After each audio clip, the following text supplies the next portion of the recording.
Alright, I think it's time for a motherfucking zoo video, because we haven't had one of those in so long.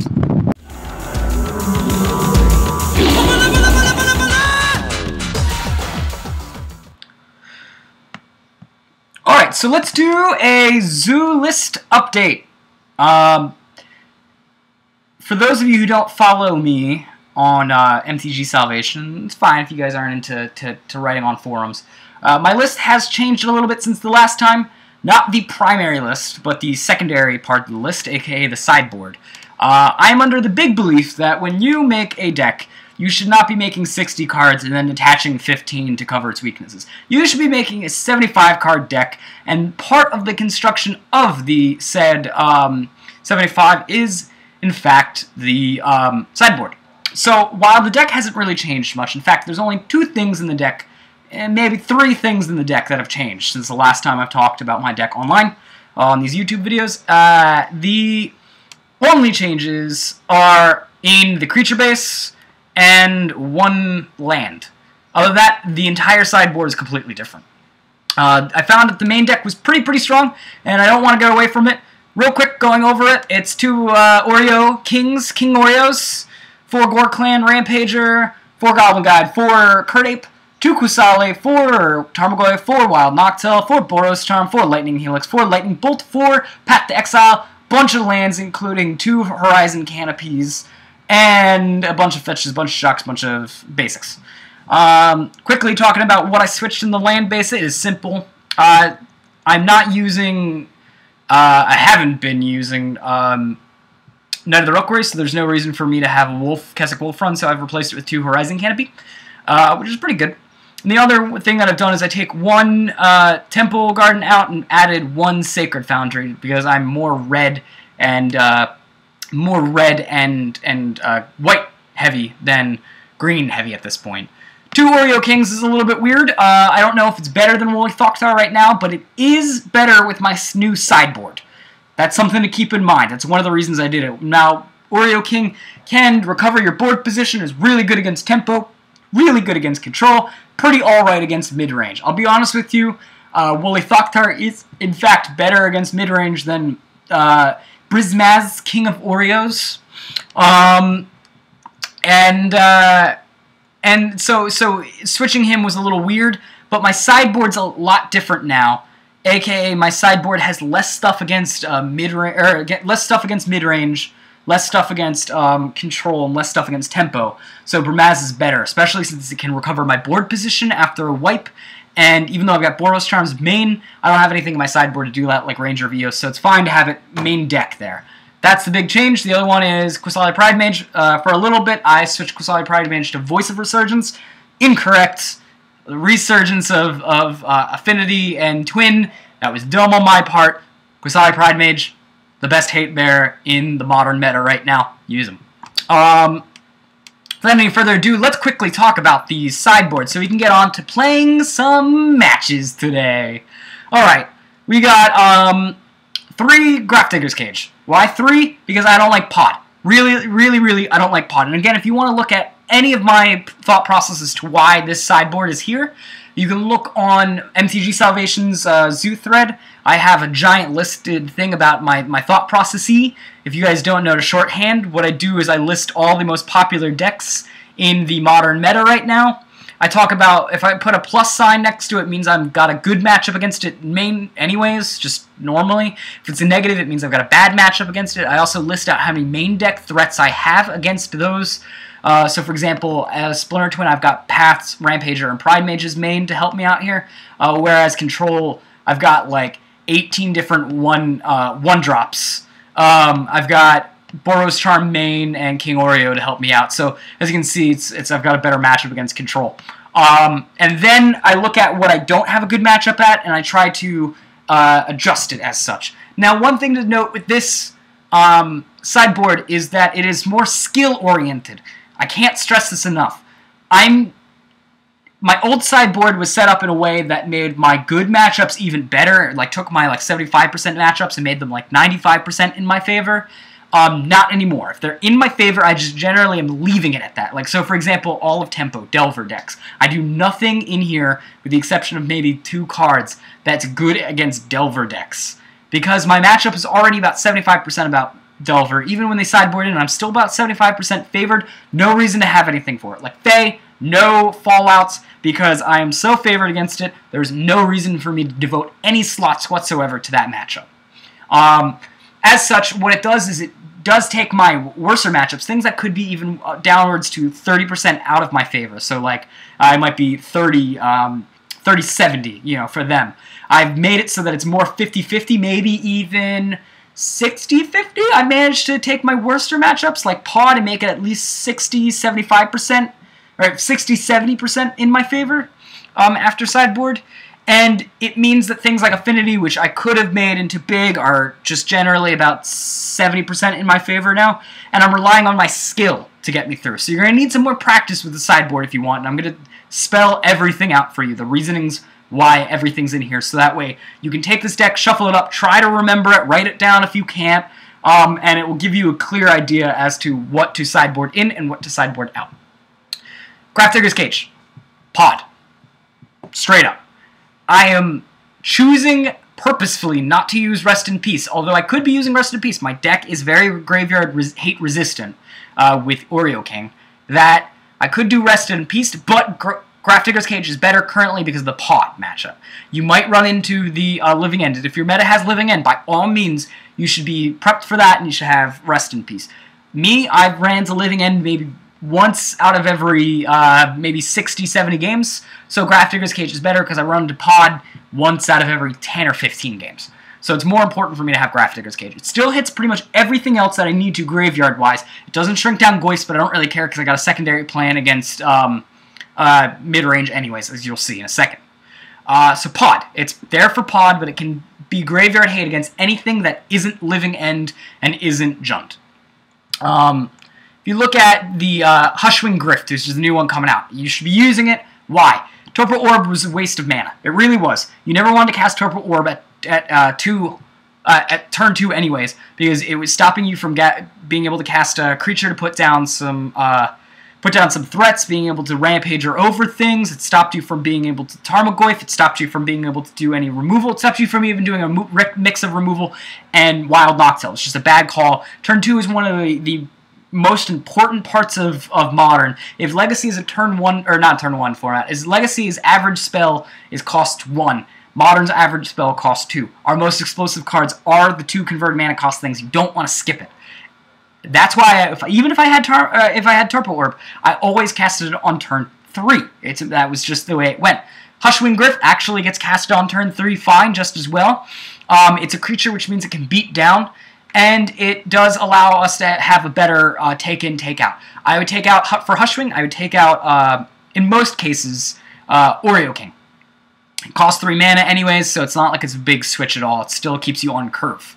The big thing to note is that it does hate on Pod, and since it's a creature, it's not irrelevant even when it's not hating on Pod, so it's super good. It hates really, really well on Naya Pod as well. Now, here's the other thing. It also hates on Twin. Less so than you would think, because Torpor Orb can't really get removed unless they, they do, what do you call it, a Cryptic Command and bounce it. But Hushwing still gets flashed in, buys you 2 combat phases. How does it buy you 2 combat phases? Well, they're going to try to flash in their Deceiver Exarch in order to tap down or block, or both. Preferably, they're going to do both against you because you're such an aggressive deck. Hushwing comes in, stops the tap down, allows you to get in for 1 extra creature. On your turn, if they don't have removal for it, you're getting in for more, and it's buying you time. If they do have removal for it, they have to use the removal before they can actually put a, a Splinter Twin on their Deceiver Exarch. So it's buying you 2 combat phases, at least. It's also buying you a draw, and it's buying you burn mana to finish them out after you have those 2 extra combat phases. It's really, really good. It's much better in our deck against Twin than it is against the Hate Bears deck, which just does it main and doesn't really care. Chain of the Rocks was very, very good. I got no reason not to use it. It's still super good. Still comes in against aggro matchups. Still comes in against mid-range matchups and evens them out. It's so good that even Pat Cox agrees with me.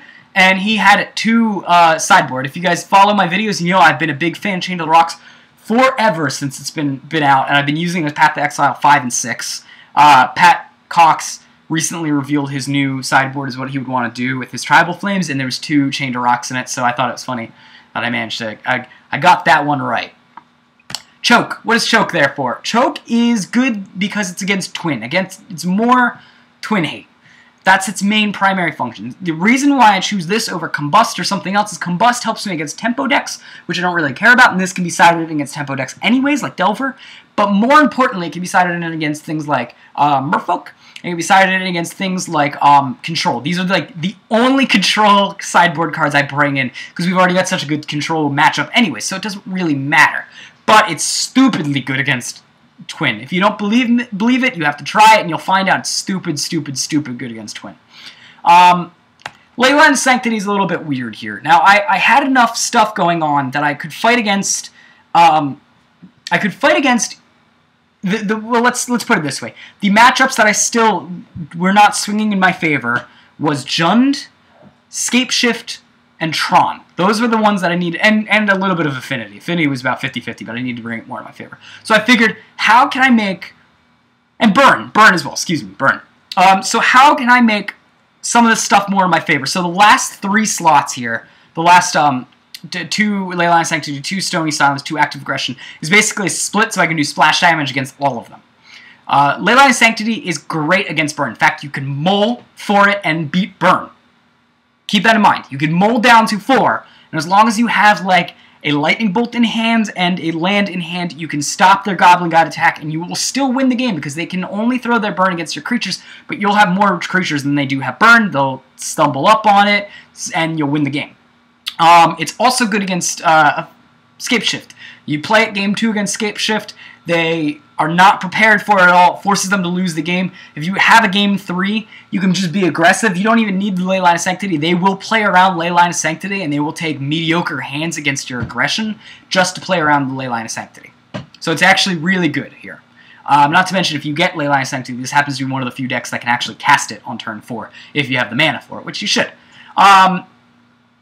Or turn 5-ish, whatever. But you still do it before they're able to Scapeshift, and that's important.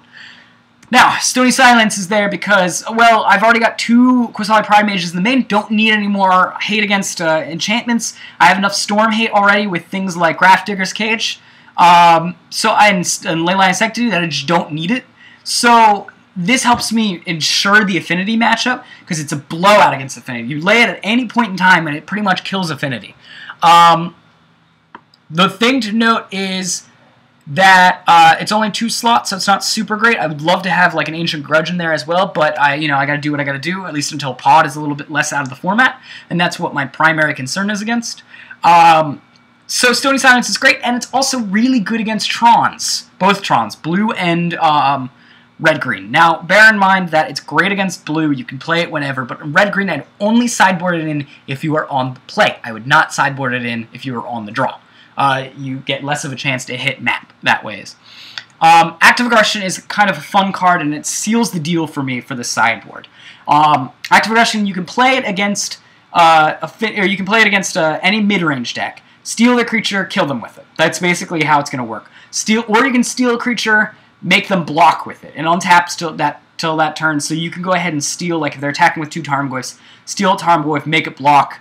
And then like do something else to bolt it through, whatever, it doesn't matter. You're killing their creature, which is what's important here. You can also do it in response to Liliana activation, which is kind of cool. That if they go, alright, yeah, I'm not going to let you have your Oreo King. I'm going to go ahead and Liliana you. You go ahead and be like, well, about that. I'm going to steal your Tarmogoyf and sack it. Is that cool? So it's really, really, really good against Jund.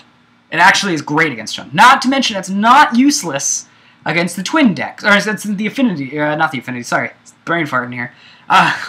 It's really good against the Tron decks. Stealing the Wormcoil Engine, aside from having all your 4 Path to Exiles and your 2 Chained to the Rocks, stealing Wormcoil Engine, ending the game with it is impressive as hell. Lastly, you can also do some weird stuff with it. So you can steal an Affinity Cranial Plating dude with it and swing with it to end the game. It's less often, but it's possible. I'm just mentioning it here. You can steal a fully pumped out Infector with it, and basically make them waste all the infects, and you'll win the game. Here's the bigger reason as to why I'm using Active Aggression over anything else like Traitor's Blood. Active Aggression can be used to win the game against Twin. It's hard to notice this, but I'm going to spell it out for you. A good Twin player will target your creatures with their tap ability. They're not going to mess with your lands. They really just are not. And the reasoning why is pretty simple. They are not going to mess with it because they need to survive to next turn in order to do the Splinter Twin. They will tap down your creature because it's more important for them to tap down your creature and to minimize the damage for, potential burnout, basically, than it is not to. And if they have the Splinter Twin in hand, most times they won't even block with their creature. They'll just go ahead and say, tapping it down, flashing it, just to ensure that I don't die. I'm going to draw for my turn, untap, Splinter Twin, I win the game. Now, here's what you do. They're going to put down Splinter Twin. They're going to say, I'm going to win the game. You're going to go, no, not yet. I'm going to actually interact with that Splinter Twin. It's on the stack. I'm going to use Active Aggression to steal your Exarch till end of turn. Boop! The Exarch is on your side of the field. Now, you have not invalidated the Splinter Twin target. It's still targeting Exarch. You just happen to own it now. Splinter Twin comes into play, gets onto the Exarch. You have it, again, you got to do it before the Splinter Twin resolves. Splinter Twin resolves, you have Exarch with Splinter Twin on it. You say, seems fine. Going to now say, you can do whatever you want to do. They're going to go, alright, well, it's going to, I get my creature back at the end of turn, so I'm going to end my turn. You are now in the middle of the end step. Trigger's going to happen, you're going to have to sack it. And in response to that sacrifice trigger, you're going to go ahead and say, make a million dudes. I'm going to make a million dudes. Now, to read out Splinter Twin exactly, it says, enchanted creature has put a token that's a copy of this creature into the battlefield. It has haste, exile at the beginning of next end step. That means your end step coming up, not the end step that you're sacking this on. Make sure that after you do your final token trigger, you say, gonna untap my land, so it goes back to them tapped. That's important. Otherwise, they have blockers for you. You untap, you have a million twin tokens, go to your attack phase, win the game. That simple. It actually will blow them. It'll be surprised. It's sort of like one of those weird things you can do like Vines of Vastwood. But the fact that it helps me win against the mid-rangey decks, and I didn't need any help against the control decks, is why I have 2 Active Aggression here rather than 2 Vines of Vastwood. Here's what I will say about the zoo list. It feels super solid, and for the first time actually running the zoo list, I like the sideboard as much as I like the main board. And I like the main board a lot, as you see. There's only like 2 smallish changes to the main board. So here's what I got to say about this. It takes a lot of skill to work. Again, you have to remember everything I said, and if you need any clarification with anything, comment below or go to the zoo thread on MTG Salvation and talk to me there. I will gladly give you pointers. It's going to take a lot of skill to basically know exactly what to do, especially because the sideboard is less forgiving. It's more focused, kind of like how Jund is as a deck, more focused on you being a better player than it is about giving you free wins. Some of this control still and tempo is still almost like a free win for this deck, but you have a much, much, much better game against the entire modern metagame. Here's what I'm willing to say. I'm willing to say if you know what you're doing here, you can go very far with this list, including this sideboard. If you know as much as I do about this list, and you know, as you're willing to say I'm a good enough zoo player on my own, I know the tips and tricks. Like for example, if I'm color screwed against a control opponent, I have a Oreo King in my hand. They tap out to kill one of my creatures. I have Path to Exile in my hand. My choice is to Path to Exile my creature in response so that I can get uncolored screw, put out the the King of Oreos, and I know he's not going to be able to deal with it, and I'm going to win the game. If you have certain mindsets like that because you've been playing Zoo enough and you know what you're doing, I'm guaranteeing you that you could take this list and win a PTQ with it.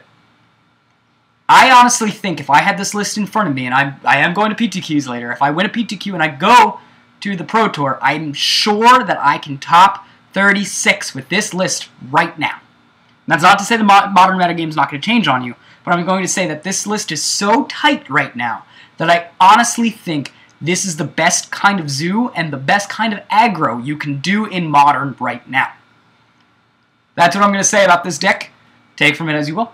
And go ahead and let's watch a couple games. I'm going to be doing just one game, either the game 1, game 2, or game 3, whichever one I think is more interesting of a variety of decks. I'm going to try to fit in 3 to 4 if I can, so that we get a variety of stuff in there. I'm not going to have a lot of time to make more videos than this, so I'm going to try to pump in as much action as I can.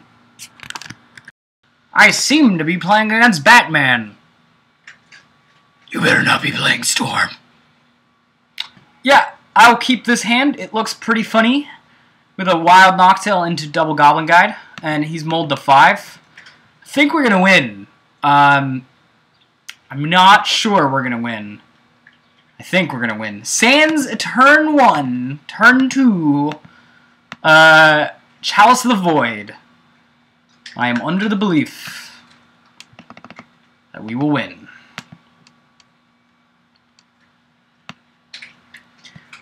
Get a Stomping Grounds out there. Put the Wild Noctail into play. These are steps for the good zoo deck. Turn 2. Crack Fetch into Sacred Foundry. Get Double Goblin Guide. Make the opponent very, very sad. Listen, let me be honest about something about Goblin Guide. 1 Goblin Guide is gross. 2 Goblin Guides, you're hard-pressed to lose. 3 Goblin Guides, you win the game. That's just how it goes. There's like not even a question about it. You can't even tap for mana, dude. You got Summoning Sickness. You can't even tap for mana. You can't even tap for mana. I don't care that I'm at 14. I don't care. Because Lord knows he's currently lower. He doesn't know it yet. But he is so much more lower on that mana spectrum. On that life spectrum. Let's take for 7. You're at 12. Unless you want to block it with one of the Dryad Arbors. Feel free. Trigger, trigger. Trigger, trigger. Trigger, trigger.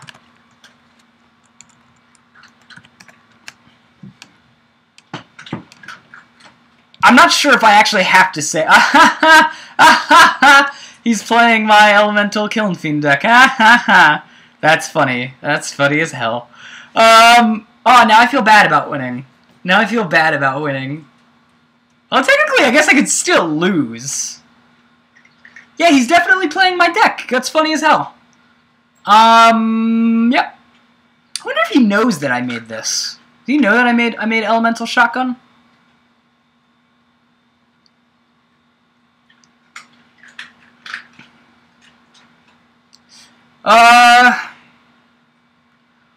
So this does 1 damage to you, man.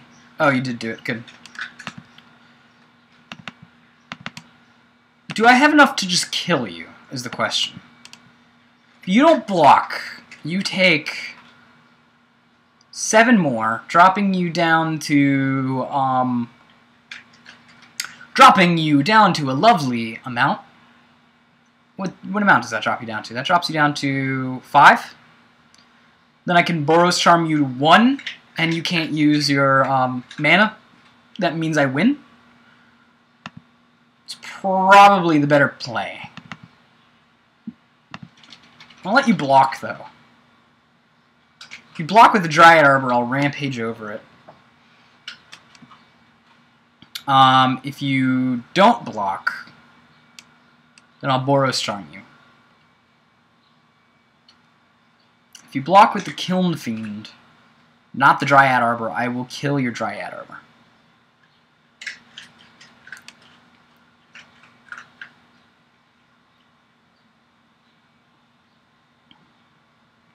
Alright, I will in fact Rampage over it.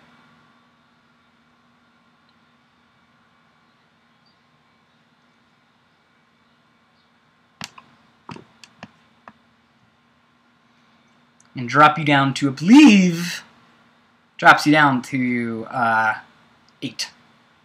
1, 2, 3, 4. 7 take 1, that's 6, so that's 10. It drops you still down to 1. Still get dropped down to 1.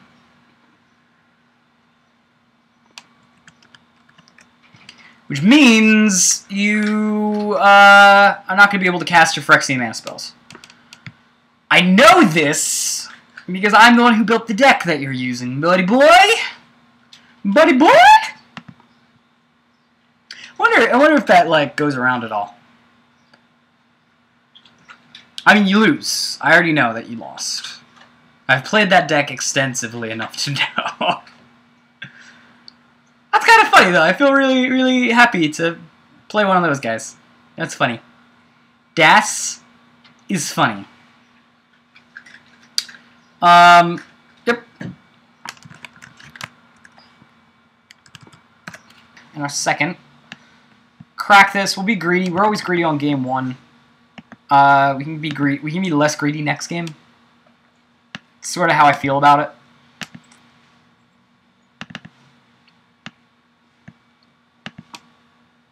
We got 2 Wild Noctills to start though, so that's a pretty good aggression here. Without any interference, it's 6 damage per turn.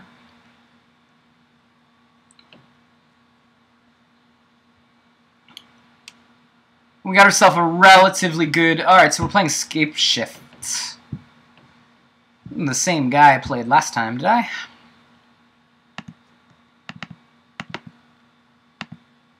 Alright, so we're playing Scape Shift, which I think the aggression is what we want here.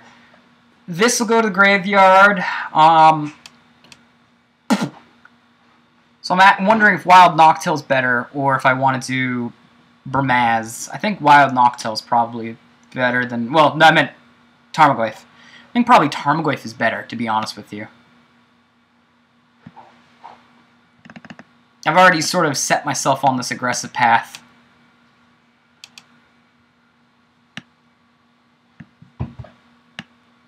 But I think we can out-aggro him regardless at this point.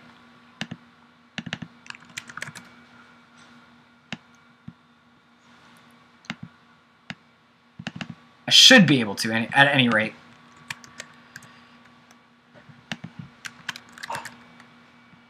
Because next turn I can Lightning Helix him, which will bring my Tarmogoyf up to a 2/3.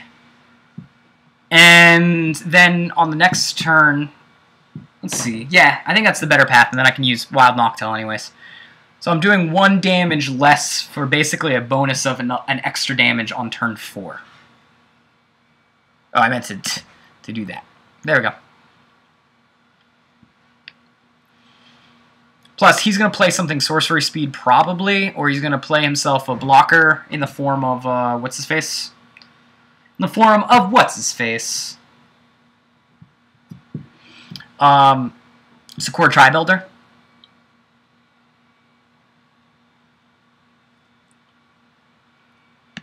Sure. I don't care. It's less stuff for you to do.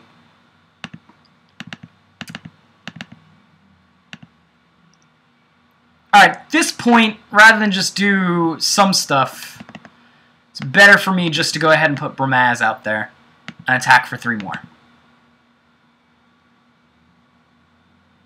Because King Oreo will attack for 4 rather than Wild Noctill only attacking for 3, and I can still put Wild Noctill out there. Plus, it survives in Anger of the Gods.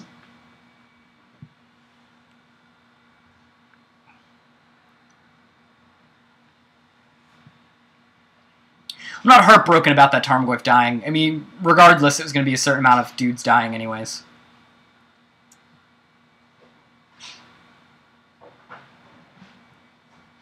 He's already still down to, you know, 12.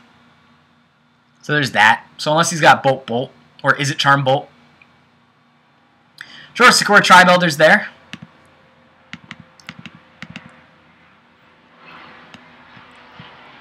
Now, we have enough to empty our hand, which is relatively important.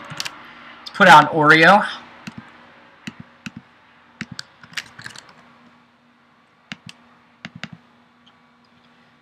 Obviously, he's going to block the... That doesn't really matter what he blocks. He's still going to be taking 4 damage off of it.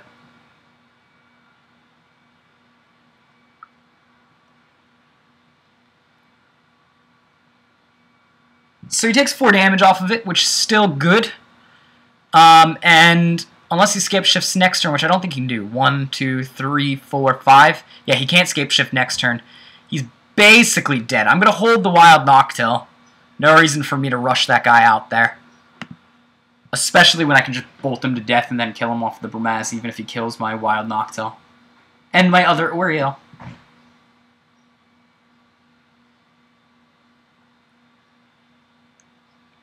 I mean, he can buy himself some time with Cryptic Commands if he wants.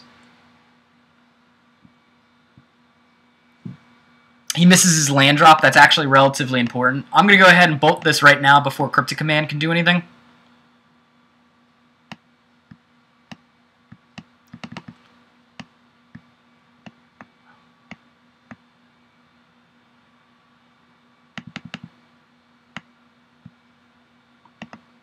Drop ourselves out this fetch, so that way I can grab anything, really. Doesn't really matter what.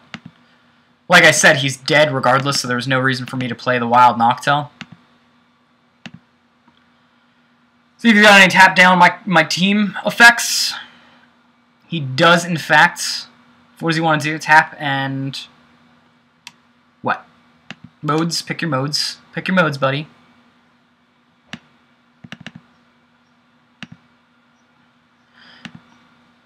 Again, no reason for me to put out the Gore Clan, especially when I can use it as burn.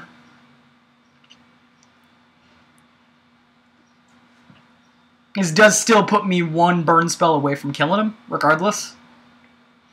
That's why I casted all this stuff. I assumed he had the Cryptic Command. There's no reason to get my team knocked down as well as have it counter one of my things. Here, we'll allow for the Cryptic Command again. He's going to have to tap all his blue sources in order to do so. Before he draws, I'm going to go ahead and Helix you.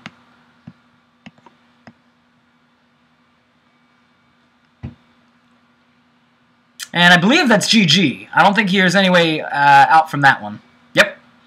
We're going to unlock this. He's playing normal Scape Shift, which means these Ley Line of Sanctities come in. He's probably bringing in some Obstinate Baloths, as well as what do you call them? Baloths, as well as some, oh gosh, what is it called? Inferno Titan. I'm not going to go all in yet until I see it, but I'm going to put in Chain to the Rocks, just because that works well in this setup, anyways. And it's better than the Pride Mage because I don't see any Prismatic Omens by him. If I do see a Titan or a Baloth by him, then I will gladly put in the Act of Aggression as well. 4, 5. So I got 5 triggers. Yeah, it's enough. Concede, sure. Not going to be enough mana because there's no mana there. Keep. We're still forcing him on the defensive with this Ley Line of Sanctity, so he's still going to take him a while.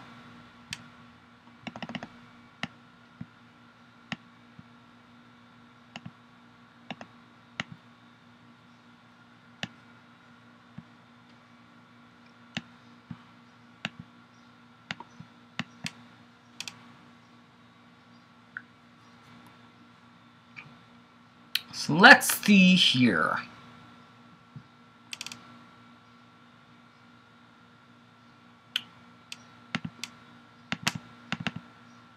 Mountain is actually an alright draw here. I could have drawn worse.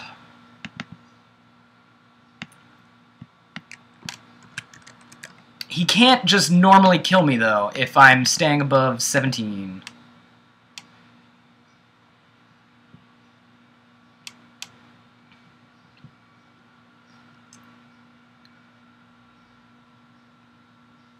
Square Tribe Elder will block. Another Ley Line of Sanctity is actually really good here, because that means he's not going to be able to kill me the way he's thinking he's going to kill me. Because he can't just bounce one when I can have them both out. And he's looking like he's not angering the gods.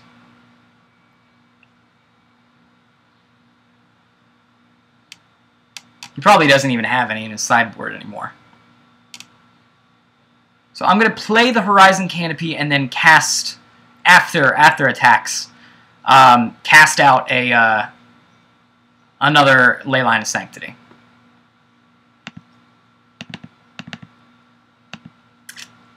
Path to Exile's good mana, good draws. See what he's got here. I'm still going to try to go cast it. I mean, he can mana leak it, but that's such a toughy thing for him. And I think you side out most of your counters here. So this forces him to have to bounce twice, which is borderline impossible. And I got the Path to Exile for whatever he puts out there. He doesn't even have another green so that he can Obstinate Baloth. So we're looking really good now. Like I said, they've got to dilute their plans so much to deal with the Leyline of Sanctities as well as our aggression that it becomes incredibly hard for them to deal with. Lightning Bolt is not a bad deal for me. I don't really care.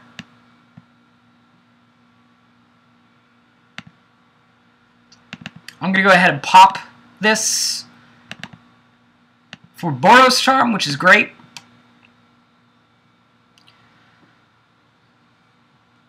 Should be enough that we should finish off the game here.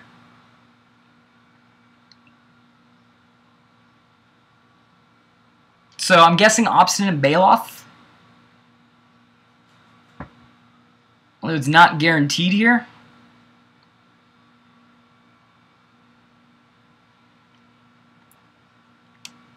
So I can still path the crap out of that thing, regardless if it's an Obstinate Baloth.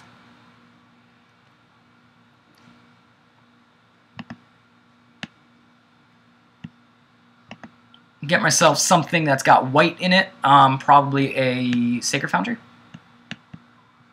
Actually, most definitely a Sacred Foundry.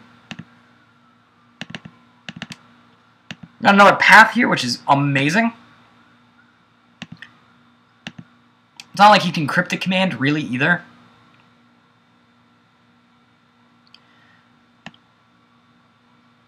I need to continue this aggression, so I'm going to go ahead and Boros Charm it.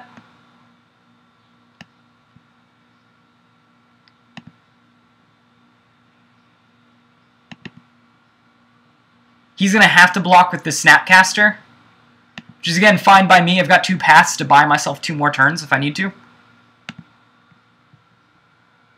Regardless of Wormcoil or Obstinate Baloth. So if you Wormcoil engines here, even Inferno Titans, it's fine. We're still getting in. Goblin Guide is really great, because that basically puts him on a 2-turn clock now. And even if you were to, yeah, he's drawn himself a Sakura Tribe Elder. Nothing really worth noting. That's pretty much it. He can do some snap stuff if he wants. Just try to snap in a blocker. Which, in response, I can path it, although I'd just rather attack him down. I mean, he's at 3, so I can just bolt kill him anyways. If he goes all in for like a Wormcoil engine or something, I can kill him regardless.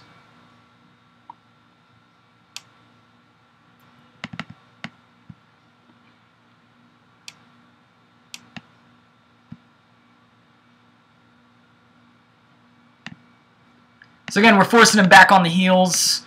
Boros Charm is going to be enough to put this game away if this attack all goes through.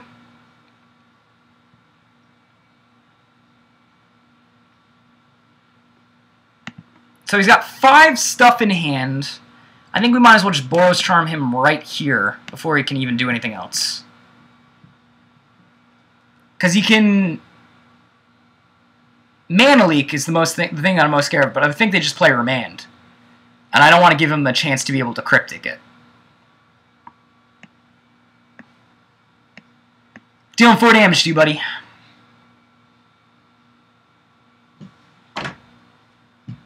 So he can remand it, but I can then play it again. So it's not like a big deal. And I doubt he's got anything else for it. Yeah, so GG. So that's how the Leyline of Sanctity works.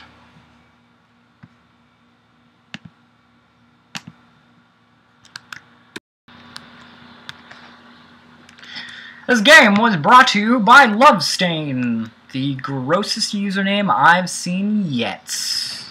Congratulations.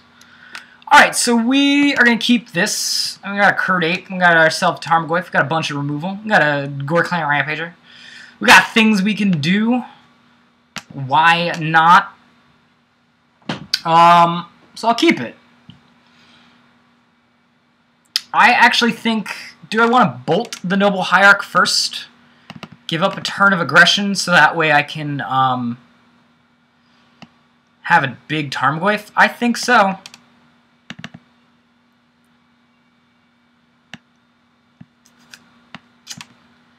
He might be hate bears. I'm not saying there's no hate bears here, so I'm just gonna go ahead and crack this for a stomping ground like right now. And I'm gonna bolt the Noble Hierarch. It allows me to put out a turn to Tarmogoyf. That's going to be a 3/4 at the very least. And it looks like that's probably a good play because I think he is hate bears. In fact, I do think he is hate bears, which is good because Oreo King is very good against him then too.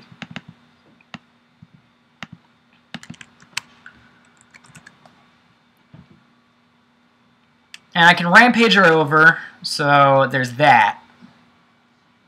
Maybe we mana screwed him too. Who knows? Looks like we did. That's pretty good. Pretty good on our end. Forcing him to waste some time.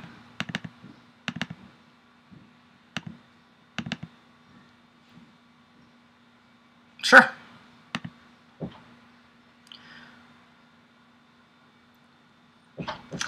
So the question here is whether I shoot the token or I shoot one of his creatures. I think I'm going to shoot one of his creatures, to be honest with you.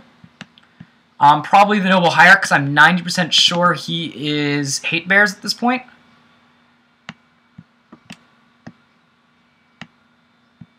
And I will put down a Curd Ape.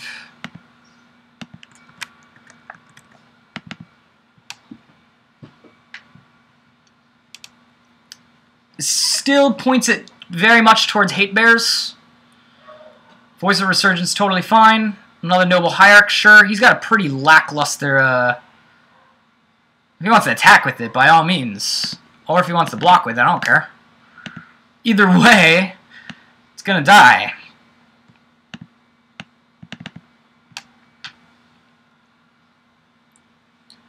So, here's what I'm gonna do. I'm gonna go ahead and bolt... I'm going to Lightning Helix the Noble Hierarch. That's going to turn into a 3/3 and die. So it's a way that we can basically not have to really worry too much about it. And we'll pass the turn now. Basically, we've nulled out a crap ton of stuff in his hand. He could dump his hand, but it's not really the worst thing in the world here. Again, I can still Rampage her over it, so again, I don't really care.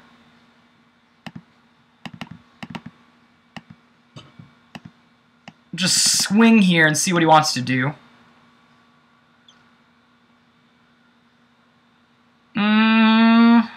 So I think we just Rampage her over here rather than let our guy die.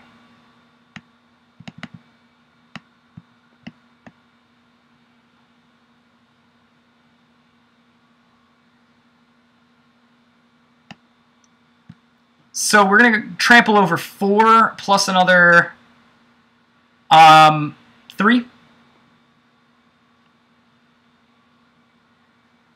And unless he draws a land, he can't Gavany Township, so that's good for us. We get a Path to Exile in order to deal with this Kitchen Finks.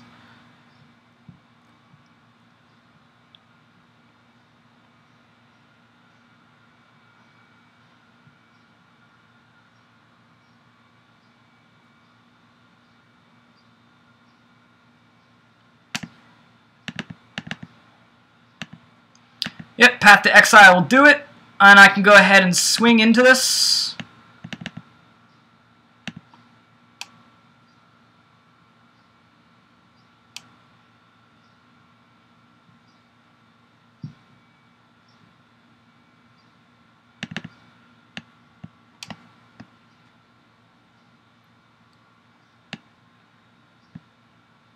So that goes back to a 3-3.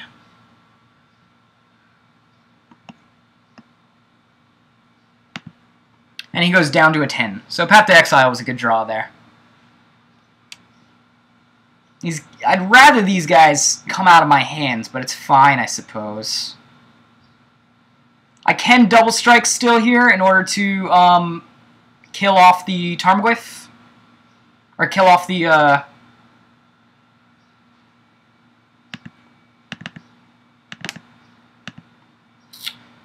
Well, I think Boros Charm is just a better option in general. Just kill him next turn. So I think I'm going to go ahead and let him do what he wants to do.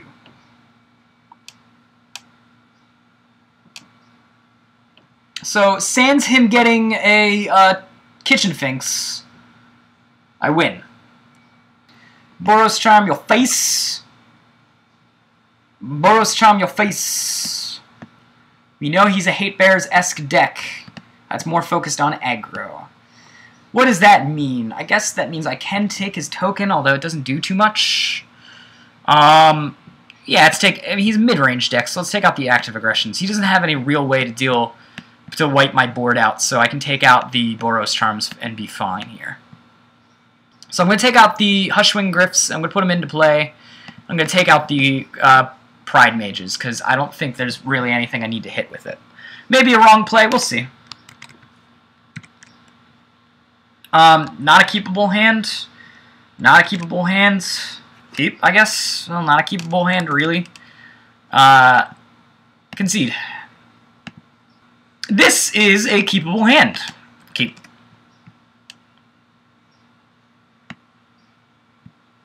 It does mean that we've got our aggression that we want right away. We've also got access to Path to Exiling anything that's kind of annoying to us. And it means that we can go ahead and do a Oreo King eventually.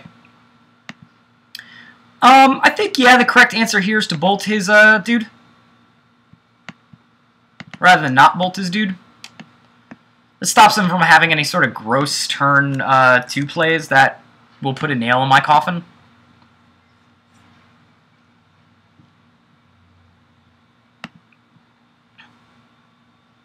It also means that I can do King Oreo next turn.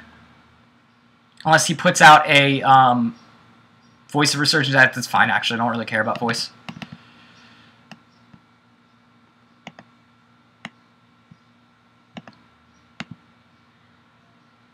I think I'm just going to swing into that Voice. I got no reason not to. I can draw a Burn next turn to back me up. Actually, I'm going to get a Temple Garden. So that way, if he Ghost Quarters any of my lands, if he's a Hate Bears deck, I got my backup. This allows me to bolt his dude. If he doesn't block, he doesn't block, which is fine too. I've got so many paths, though, that I don't really care.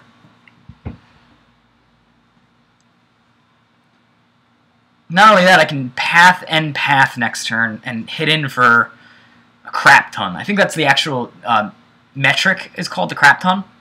So that's why I broke the way that I was getting a Temple Garden, so that way I still have mana regardless of what happens here.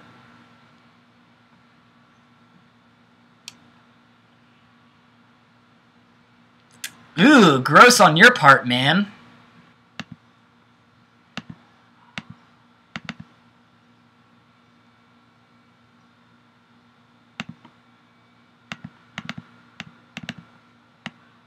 So again, I don't care that he blocks. Seems fine by me. I got out a stupid amount of strength here. He's just trying to buy himself some time, which is fine, I guess. I can path anything he puts out there, so it's not like it's a big deal.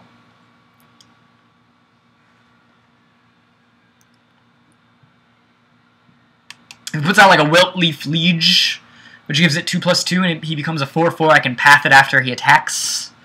So he can attack into my Tarmogoyf, and I can path it and then kill him. I think that's exactly what he's doing here, if I'm reading the plays correct. Thrund, sure, does what it needs to do. Thrund actually is a pretty crappy for me.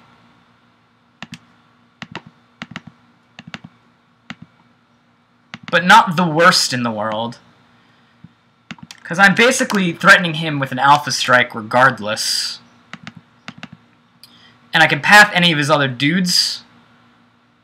So, next turn, if he doesn't put out any... If I path the 2 dudes, like his get rid of his token, I get rid of his, whatever else he plays. And that means he's only going to be able to block 1 damage, and it's going to go down to,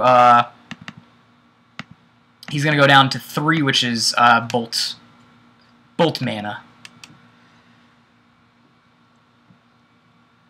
So, really depends. I can... If I draw a Bolt, then that's the automatic, obvious choice here. Otherwise, it's just to put out more creatures than him.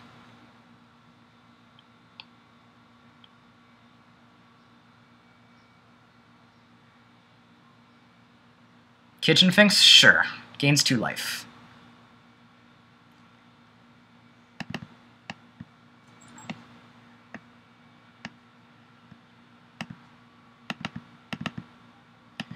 So Wild Noctowl, again, doing what I said I need to do here. Is puts him at lethal if he doesn't have any... Well, it doesn't really put him at lethal, but it puts him at almost lethal if he doesn't really have anything for it.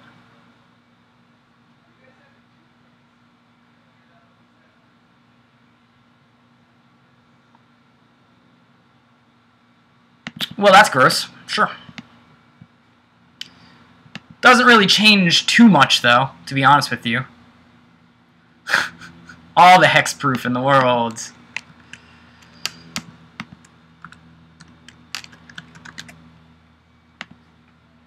I can also Rampager over him eventually, so that's not, like, again, not a big deal here. If I swing right now, he can block and officially be able to kill me, so that's not an issue again.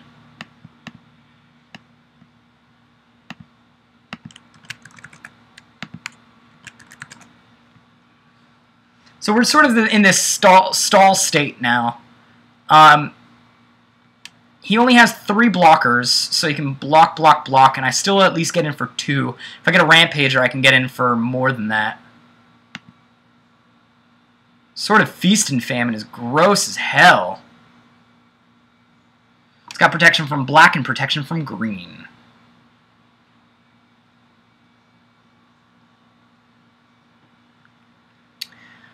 Gets to untap and discard, so there's something. He opted not to swing, which seems crazy to me.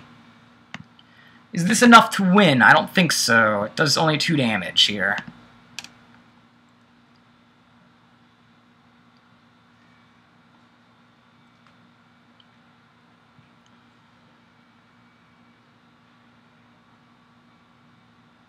Noble Hierarch, sure.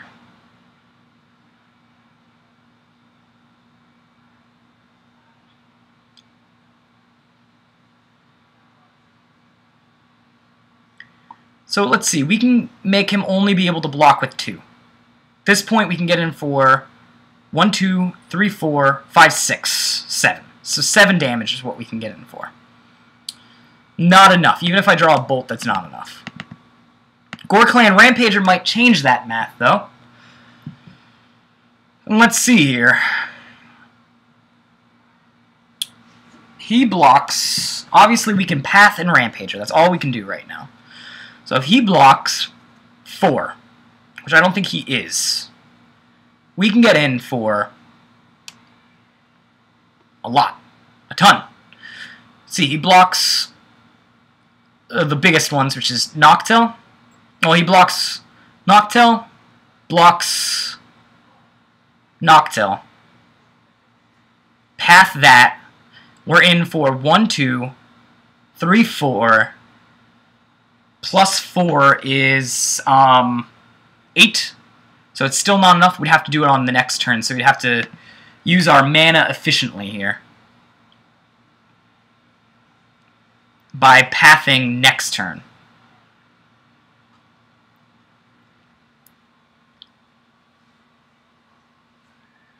Regeneration removes it from combat, I believe, too.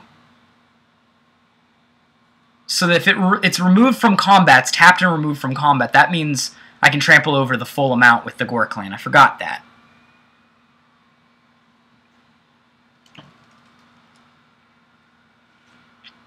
So if that's the case, he blocks a Noctowl, we Rampage, and we get in for 7.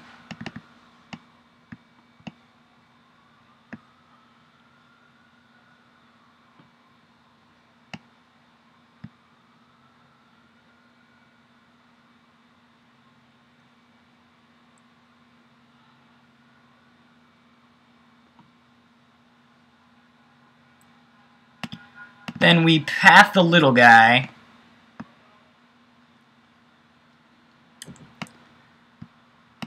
And I think we've got the game now, because we can Rampage her over.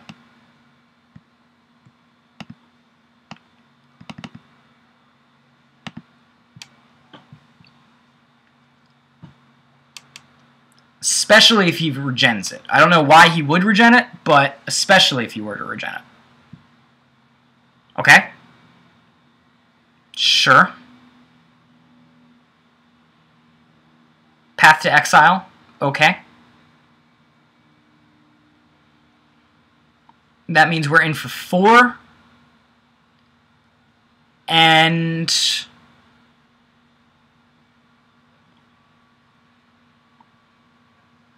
I can Rampage her if I want to make this guy survive.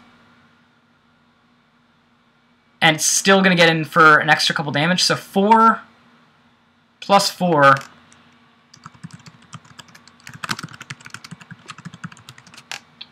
So 4 plus 4 is 8, and that's not going to be enough to kill him anyway, so I might as well try to keep one of my dudes alive here.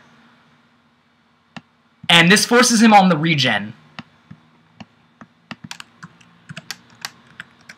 So if he falls for the trap and does the trample because he doesn't know that that does that,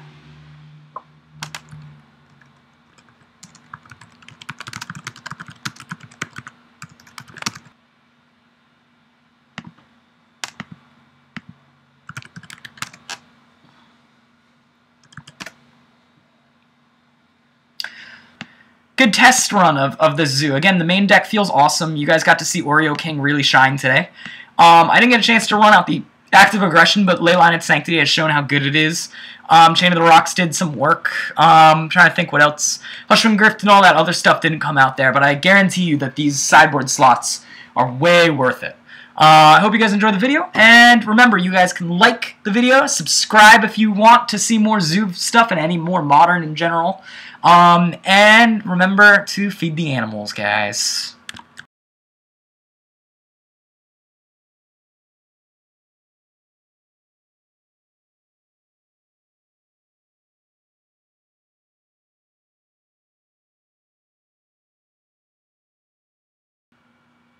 I actually don't do anything. She's the real brains behind the operation. Just her little stick legs can't reach the computer. So she just tells me what to do. This is the truth. I have to make a confession. Sorry, guys.